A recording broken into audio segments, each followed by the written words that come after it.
Hey beer tubers, Ryan back with another episode of San Diego Beer Vlog. Thanks for joining me once again. It's October, but it's still warm here in the 80s. Been cleaning the house. Want a beer that's nice and refreshing. So, I'm going to look at 3 Fonteinen Kriek. This is their cherry lambic. And this one, they say, is completely spontaneously fermented, and they add in the cherries. So it's a blended lambic beer brewed with sour cherries, aged in oak barrels. This is a pretty recent batch. There's a number right here on the back. This is from April of this year, so I expect this to be pretty tart since it's a pretty new bottle.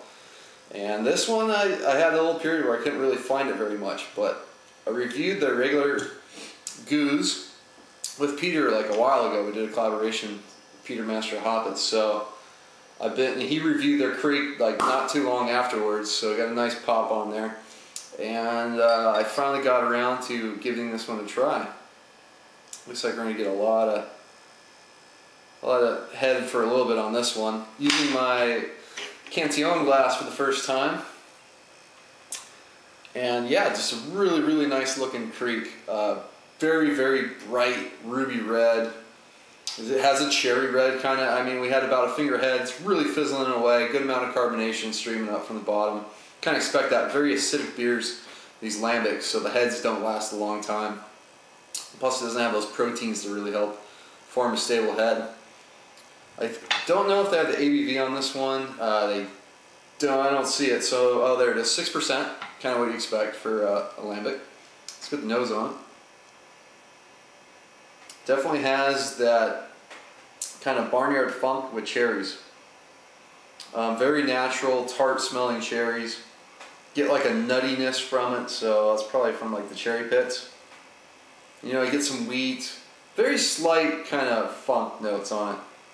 Not overly barnyard. I've had it sitting out a little bit, so it's not completely cold straight out of the fridge. Yeah, some kind of hay-like, very, very, very minute kind of wet horse blanket. Mostly kind of sour cherries on the nose, kind of what you expect. So let's give this one a try. Cheers.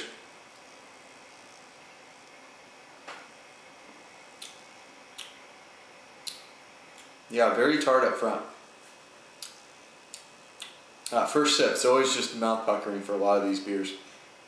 They're so tart up front, wow.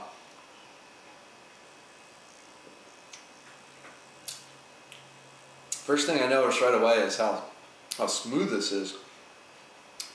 Like up front, you get some slight sweetness from the cherries. You know, that cherry fruitness.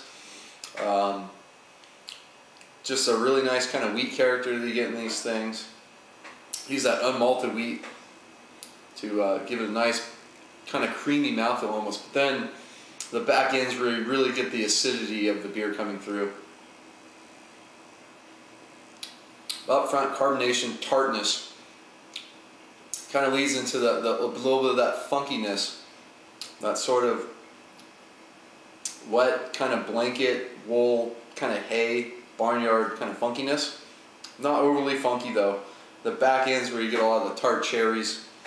That tartness kind of starts to fade away, and then you actually get, like up front you get sort of the sour component to it, and then the back end's more of the like acidic tart cherries.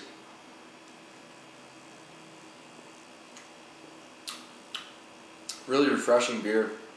You know, natural cherry notes. I mean, the last one I reviewed, the Oude Beer Soul, was a really nice Kriek. I think I give that one a B+. This one I'm liking more. Definitely one of the better Krieks I've had. It's up there with, I think, some of the at least one of the Cantillons I had. Probably just the regular Kriek, I'd say it's probably up there. Okay, but drinking on this one a little more, let my palate get more used to that tartness up front. I will say it's not like completely overly, it's not the most sour beer we've ever had. It's just a really nice, pleasant sourness. Really refreshing. So my palate's got used to it. Get more kind of fruity notes in there, like a pear, sort of apple note in there. Kind of get that a lot on gooses, which are blended lambics. So you get that kind of lighter fruit note, more funkiness coming out. Maybe a touch of nuttiness as well. You kind of get on the nose from those cherry pits that kind of just stay in the barrel, you know, once all the sugar's eaten away by the yeast and the secondary fermentation. And you know, it has that sweet sour cherry note going on. So I am really enjoying 3 Fonteinen Kriek. I'm going to give this one an A. I think it's an excellent Kriek. Highly recommend picking it up, but just be aware this is a pretty expensive beer. I believe this bottle ran me about $12, $11, $12, somewhere in that range for a 375. It's a 12.7 fluid ounce, so it's a very expensive beer, but it's a very expensive beer to produce as well. So, but I think it's worth paying for this one. Definitely can find it. So, it's going to wrap it up for this review. Until next time, please comment and subscribe. Cheers.